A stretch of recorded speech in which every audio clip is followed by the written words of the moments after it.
परम पूज्य श्री गणेश जी के श्री चरणों में करती हूँ वंदना। हाथ जोड़ विनती करूँ, कृपा करो गजवंदनम। ओम गणेशाय नमः, ओम गणेशाय नमः, ओम गणेशाय नमः। सृष्टि के सभी गुरुओं और संतों के श्री चरणों में कोटि कोटि नमन, कोटि कोटि धन्यवाद। आज का अध्याय सिर्फ पाठ नहीं, ये साईं बाबा का जीवन परिवर्तन संदेश है। जो सुनते हैं उनके जीवन में शांति, विश्वास और समाधान आता है। ओम साई राम। आप सबका बहुत बहुत स्वागत है मेरे इस channel doctor Poonam mistake remedies में। हम पढ़ रहे हैं साई सचित्र। यह अध्याय केवल कथा नहीं, यह साईं बाबा का जीवन परिवर्तन संदेश है, जो मन को शांति देता है, अपने विश्वास को मजबूत करता है और जीवन में बहुत सारे अद्भुत पॉजिटिव परिवर्तन भी लाता है।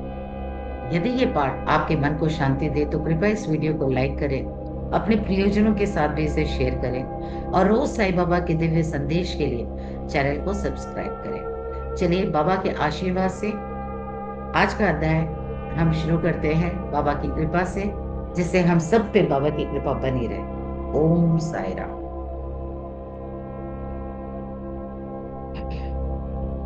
ओम साई राम। आज बाबा की कृपा से हम पढ़ रहे हैं बाबा का अध्याय 13वां। अन्य कई लीलाएं, रोग निवारण, भीमाजी पाटिल, बाला गणपत, दर्जी, बापू साहब बूटी, आलंदी स्वामी, काका महांजी, हरदा के दत्तोपंत, माया भी, अभेद शक्ति। बाबा के शब्द सदैव संक्षिप्त, अर्थपूर्ण, गुण और विदितपूर्ण तथा समतोल रहते थे। वे सदा निश्चिंत और निर्भय रहते थे। उनका कथन था कि मैं फकीर हूँ, ना तो मेरे स्त्री है और ना घर द्वार ही है। सब चिंताओं का त्याग कर मैं एक ही स्थान पर रहता हूँ, फिर भी माया मुझे कष्ट पहुंचाया करती है। मैं स्वयं को तो भूल चुका हूँ, परंतु माया मुझे नहीं भूलती, क्योंकि वह मुझे अपने चक्र में फंसा लेती है। श्री हरि की यह माया ब्रह्मादि को भी नहीं छोड़ती, फिर मुझ जैसे फकीर को तो क्या ही कहना। परंतु जो हरि की शरण लेंगे वे उनकी कृपा से माया जाल से मुक्त हो जाएंगे। इस प्रकार बाबा ने माया की शक्ति का परिचय दिया।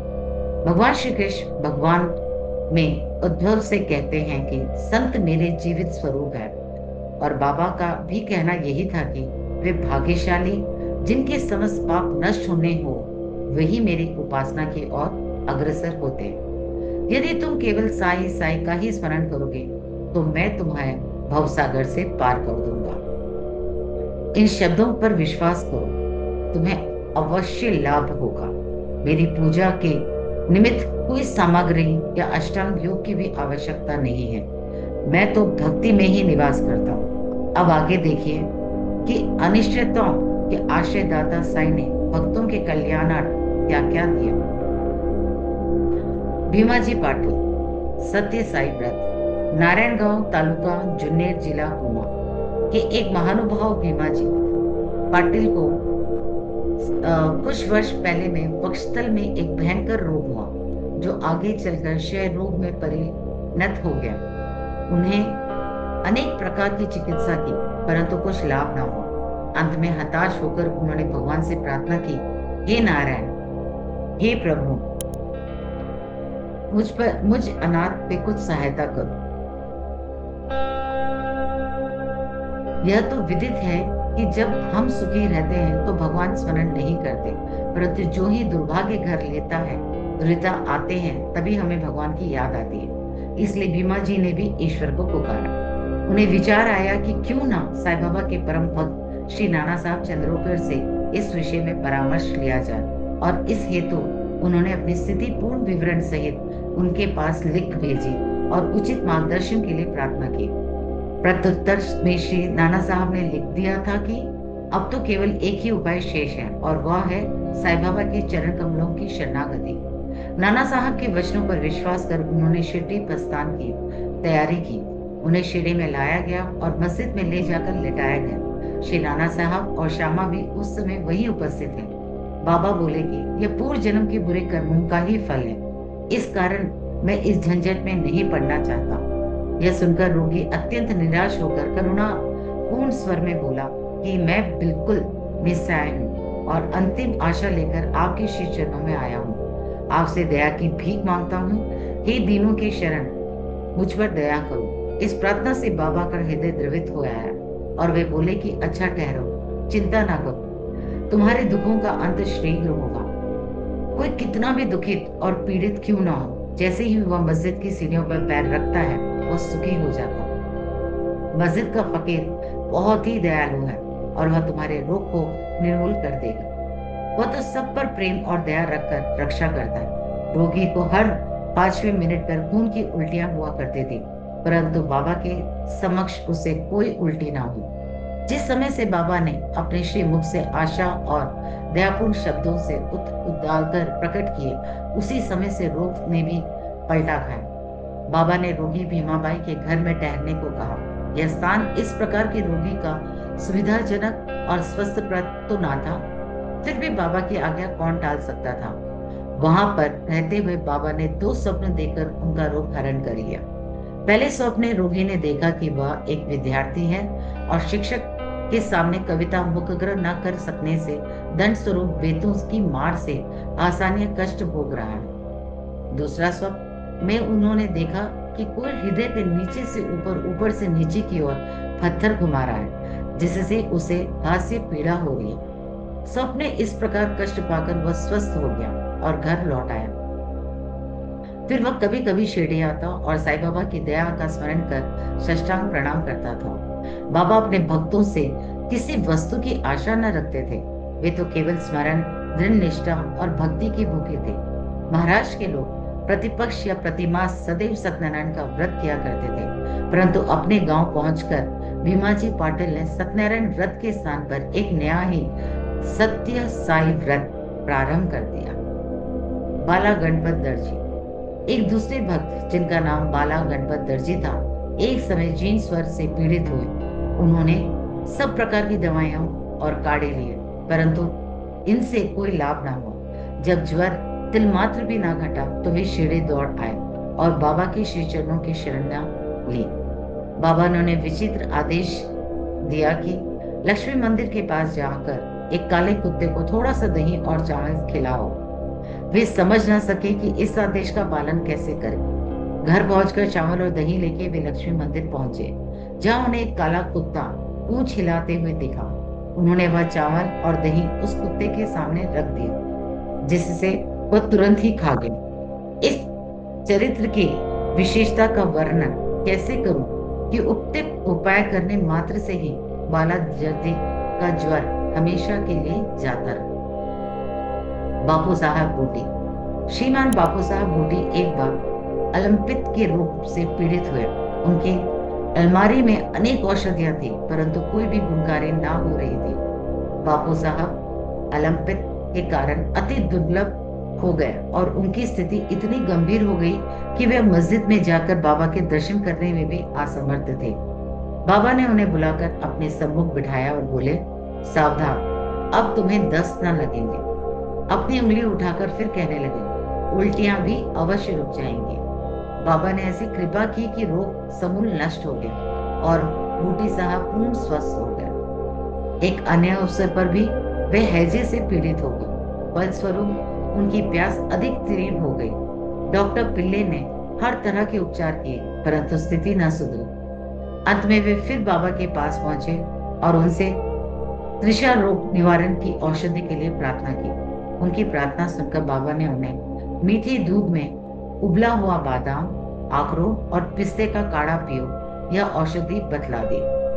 दूसरा डॉक्टर या हकीम बाबा की बतलाई हुई इस औषधि को प्राणघातक ही समझता, परंतु बाबा की आज्ञा का पालन करने से यह रोगनाशक सिद्ध हुई और आश्चर्य की बात है कि रोग समूल नष्ट हो। आलंदी के एक स्वामी बाबा के दर्शनार्थ शिरडी पधारे। उनके कान में असह्य पीड़ा थी, जिसके कारण उन्हें एक पल भी विश्राम करना दुष्कर था। उनकी शल्य चिकित्सा में भी हो चुकी थी, फिर भी स्थिति में कोई विशेष परिवर्तन न हुआ था। दर्द भी अधिक था। वे किंकिरतमूढ़ होकर वापस लौटने के लिए बाबा से अनुमति मांगने लगे। यह देखकर श्यामा ने बाबा से प्रार्थना की, स्वामी के कान में अधिक पीड़ा है, आप इन पर कृपा करो। बाबा आश्वासन देकर बोले, अल्लाह अच्छा करेगा। स्वामी जी पुनः वापस लौट गए और एक सप्ताह के बाद उन्हें शिरडी पत्र भेजा। पीड़ा शांत हो गई, परंतु सूजन अभी पूर्ववत ही है। सूजन दूर हो जाए इसके लिए वे शल्य चिकित्सा ऑपरेशन कराने बम्बई गए। शल्य चिकित्सा विशेषज्ञ सर्जन ने जांच करने के बाद कहा कि ऑपरेशन की कोई आवश्यकता नहीं। बाबा के शब्दों का गूढ़ार्थ हम नीरे मूर्ख क्या ही समझेंगे। कहानी काका महान जी। काका महाजनी नाम के एक अन्य भक्त को अतिसार की बीमारी हो गई। बाबा का सेवा क्रम नहीं टूट ना जाए, इस कारण वे एक लोटा पानी भरकर मस्जिद में एक कोने में रख देते थे, ताकि शंका होने पर शीघ्र ही बाहर जा सके। श्री बाबा को तो सब विदित ही था, फिर भी काका के ने बाबा को सूचना इसलिए नहीं दी कि वे रोग से शीघ्र ही मुक्त हो जाएंगे। मस्जिद में फर्श बनने की स्वीकृति बाबा के से प्राप्त हो चुकी थी, परंतु अब कार्य प्रारंभ हुआ तो बाबा क्रोधित हो गया और उत्तेजित होकर चिल्लाने लगे, जिससे भगदड़ मच गई। जैसे ही काका भागने लगे, वैसे ही बाबा ने उन्हें पकड़ लिया और अपने सामने बिठा लिया। इस गड़बड़ी में कोई आदमी मूंगफली की एक छोटी थैली वहां भूल गया। बाबा ने एक मुट्ठी मूंगफली उसमें से निकाली और छील कर दाने काका को खाने के लिए दे दी। क्रोधित होना, मूंगफली छीलना और उन्हें काका को खिलाना, ये सब कार्य एक साथ ही चलने लगा। स्वयं बाबा ने भी उसमें से कुछ मूंगफली खाई। जब थैली खाली हो गई तो बाबा ने कहा कि मुझे प्यास लगी है, जाकर थोड़ा जल ले आओ। काका एक घड़ा पानी भर लाए और दोनों ने उसमें पानी पिया। फिर बाबा बोले कि अब तुम्हारा अतिसार रोग दूर हो गया, तुम अपने फर्श के कार्य की देखभाल कर सकते हो। थोड़े ही समय में भागे हुए लोग भी लौट आए। कार्य पुनः प्रारंभ हो गया। काका का रोग अप्राय दूर हो चुका था, इस कारण वे कार्य में बहुत अच्छे से लग गए। क्या मूंगफली अतिसार रोग की औषधि है? इसका उत्तर कौन दे? वर्तमान चिकित्सा प्रणाली के अनुसार तो मूंगफली से अतिसार में वृद्धि ही होती है, न कि मुक्ति। इस विषय में सदैव की भांति बाबा के श्री वचन ही औषधि स्वरूप थे। हरदा के दत्तोपंत। हरदा के एक सज्जन जिनका नाम श्री दत्तोपंत था, कुछ वर्ष में से उधर रोग से पीड़ित थे। किसी भी औषधि से उन्हें लाभ ना हो। अचानक कहीं से बाबा की कीर्ति उनके कानों में पड़ी कि उनकी दृष्टि मात्र से ही रोग स्वस्थ हो जाते हैं। अतः वे शिरडी आए और बाबा के चरणों में शरण ली। बाबा ने प्रेम दृष्टि से उनकी ओर देखकर आशीर्वाद देकर अपना वरदहस्त उनके मस्तक पर रखा। आशीष और रुधि प्राप्त कर वे स्वस्थ हो गए तथा भविष्य में उन्हें फिर कोई पीड़ा न हुई। इसी तरह के निमित्त 3 चमत्कार इस अध्याय के अंत में टिप्पणी में दिए गए हैं। पहला, माधवराव देशपांडे बाबा सिर के रोग से पीड़ित थे। बाबा के आज्ञानुसार सोनामुखी का काढ़ा सेवन करने से वे निरोग हो गए। 2 वर्ष पश्चात उन्हें पुनः वही पीड़ा उत्पन्न हुई। बाबा से बिना परामर्श लिए वे उसी काढ़े का सेवन करने लगे। परिणाम ये हुआ कि रोग अधिक बढ़ गया, परंतु बाद में बाबा की कृपा से शीघ्र ही ठीक हो गया। दूसरा, काका महान जी के बड़े भाई गंगाधर पंत को कुछ वर्षों से सदैव उदर में पीड़ा बनी रहती थी।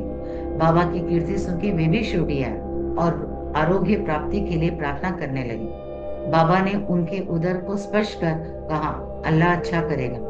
इसके पश्चात तुरंत ही उनकी उदर पीड़ा मिट गई और वे पुनः स्वस्थ हो गए। तीसरा, श्री नाना साहब चंद्रोकर को भी एक बार उदर में बहुत पीड़ा होने लगी। वे दिन रात मछली के समान तड़पते लगते। डॉक्टर ने अनेक उपचार किए, परंतु कोई परिणाम न निकला। अंत में वे बाबा की शरण में आए। बाबा ने उन्हें घी के साथ बर्फी खाने की आज्ञा दी। इस औषधि के सेवन से वे पूर्ण स्वस्थ हो गए। इन सब कथाओं से यह प्रतीत होता है कि सच्ची औषधि जिससे अनेकों को स्वस्थ लाभ हुआ, वह बाबा के केवल श्रीमुख से उच्चरचित वचन एवं उनकी कृपा का ही प्रभाव था। श्री सच्चिदानंद सद्गुरु साईनाथ प्रमास्तु शुभम भवतु। सप्ताह पारायण द्वित विश्राम। बोलो श्री सच्चिदानंद सद्गुरु साईनाथ महाराज की जय। ओम साई राम, जय साई राम, श्री साई राम।